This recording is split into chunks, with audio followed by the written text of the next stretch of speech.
সুপ্রভাত। গুরুজনদেরকে আমার প্রণাম এবং ছোটদেরকে আমার ভালোবাসা জানিয়ে আবার চলে আসলাম আমি বাপি আপনাদের কাছে। তো দর্শক বন্ধুরা, আমি এই মুহূর্তে রয়েছি ট্রেনে। আমার সাথে রয়েছে আমার বড় মাসিমণি। দর্শক বন্ধুরা, আমি খুব সকালবেলাতেই বেরিয়ে পড়েছিলাম বাড়ি থেকে বড় মাসিমণিকে আনবার জন্যে।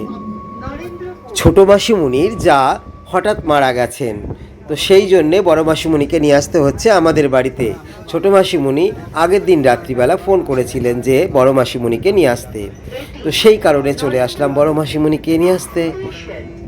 রিক্সায় চেপে সোজা চলে এসেছি যাদবপুর স্টেশনে। যাদবপুর স্টেশনে এসে কিন্তু আমাদের বেশিক্ষণ ওয়েট করতে হয়নি, তাড়াতাড়ি চলে এসেছে সোনারপুর লোকাল। বাহ, বেশ ভালোই হয়েছে, সোনারপুর লোকাল ধরেই আমরা চলে এসেছি ট্রেনে করে। ভালোই হলো, মাসিমণিরও আর অসুবিধা হবে না। আমি সোনারপুর থেকেই রিটার্ন টিকিট কেটে নিয়েছিলাম আসার সময়, কিন্তু বাবা আমাকে বলেছিল মাসিমণিকে ওলায় করে নিয়ে আসতে। যেহেতু সকালবেলা ট্রেনে ভিড় থাকবে না, তাই আমি খুব ভালো মতনই মাসিমণিকে নিয়ে আসবার জন্য প্রস্তুতি নিয়েছিলাম। যাই হোক, মাসিমণিকে দেখে বড়ই কষ্ট হচ্ছিল। এক সময়ে মাসিমণি রাস্তাঘাটে চলাফেরাতে কত দক্ষ ছিলেন, হঠাৎ করে জানি মাসিমণি কেমন অসুস্থ হয়ে পড়েছেন। সত্যি খুব মায়াও হয়, দাদু দিদার কথা প্রতিটি মুহূর্তে মনে পড়ে।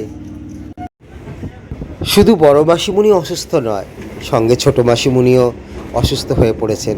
কেন যে মাসিমণিরা অল্প বয়সে অসুস্থ হয়ে পড়েছেন জানিও না, কি সেই রহস্য। পৃথিবীতে এসছি আমরা মাত্র কয়েকদিনের জন্য, ভগবান আমাদেরকে মাত্র কয়েকদিনের জন্যই পাঠিয়েছে।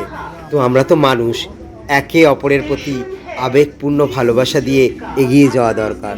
শুধু নিজের কথা না ভেবে আমার মনে হয় সকলের কথা ভেবেই এগোনো উচিত, তাহলে হয়তো আমাদের খুব ভালোই হবে। একটা মনের ভেতর থেকে একটা তৃপ্তি পাওয়া যাবে যে একটা ভালো কিছু করলাম। ভালো কিছু করতে গেলে কিন্তু সবসময় পয়সা লাগে না, তার জন্য দরকার হয় মানবিকতা। আজকে তো আবার আমার মেয়ের চেক আপের দিন। মেয়েকে চেক আপ করবার পথে ইচ্ছে আছে বেগবাগানের একটু শপিং মলে যাব, তো সেখান থেকে তারপরে যাব হলদিরামে।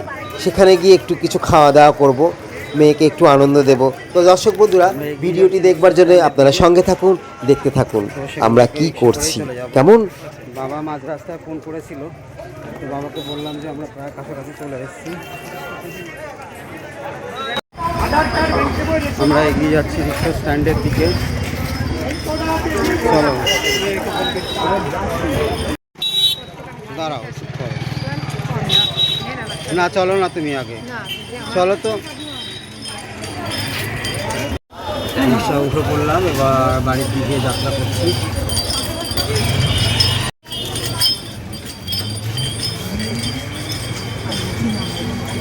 হ্যাঁ,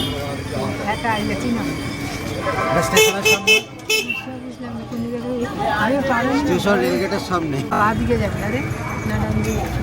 হ্যাঁ, বাদিকে তো হাতটা ঢোকা ওখানে।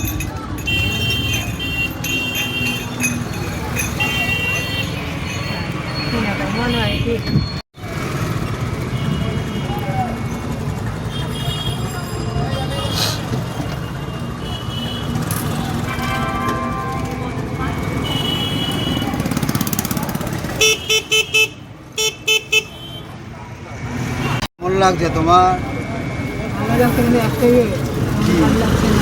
হ্যাঁ, তো কি হয়েছে? বাচ্চাগুলির জন্য নিতে হবে, তারপরে মানে পরে নিয়ে যাবে, পরে আমি নিয়ে আসুন, কিচ্ছু নিতে হইবে না। মাসিমণি বলছে বাচ্চাগুলোর জন্য কিছু নিলে ভালো হতো। আমি বললাম কেন নেবে, কিছু নিতে হবে না। কোথাও আমরা আরও মাসিমণিকে দেবো?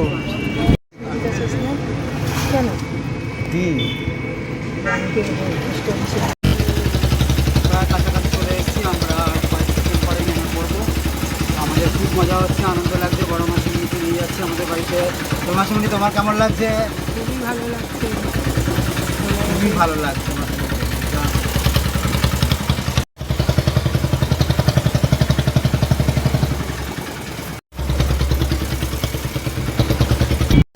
এখন ঘড়িতে বাজে 9টা। তো আমরা খুব তাড়াতাড়ি চলে এসেছি, এরপরে ফ্রেশ হয়ে যাব, মেয়েকে নিয়ে হসপিটালে চেকআপে। এবার বসে এদিক দিয়ে। বড় মাসিমণি খেতে বসে পড়েছে, আমরা আসা মাত্রই খেতে বসে পড়লাম। সকালবেলা আমরা ভাতই খাই, যতই যা কিছু খাই আমাদের তৃপ্তি হয় না।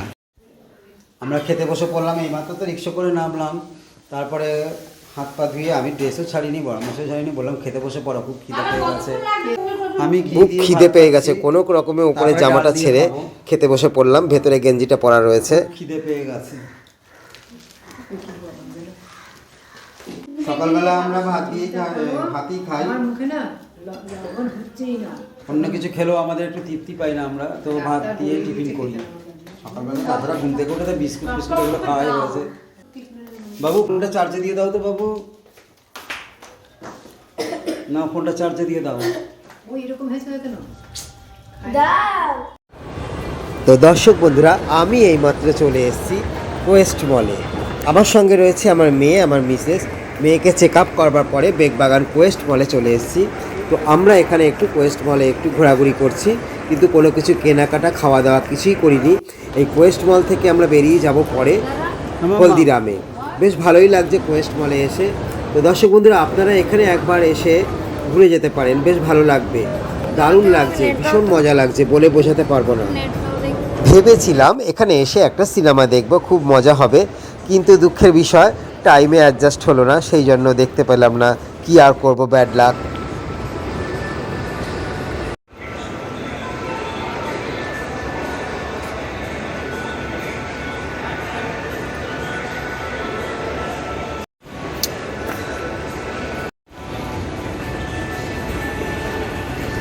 এবার আমরা বাইরে এসে একটু রেস্ট নিচ্ছি, তারপরে এগিয়ে যাব হলদিরামের দিকে।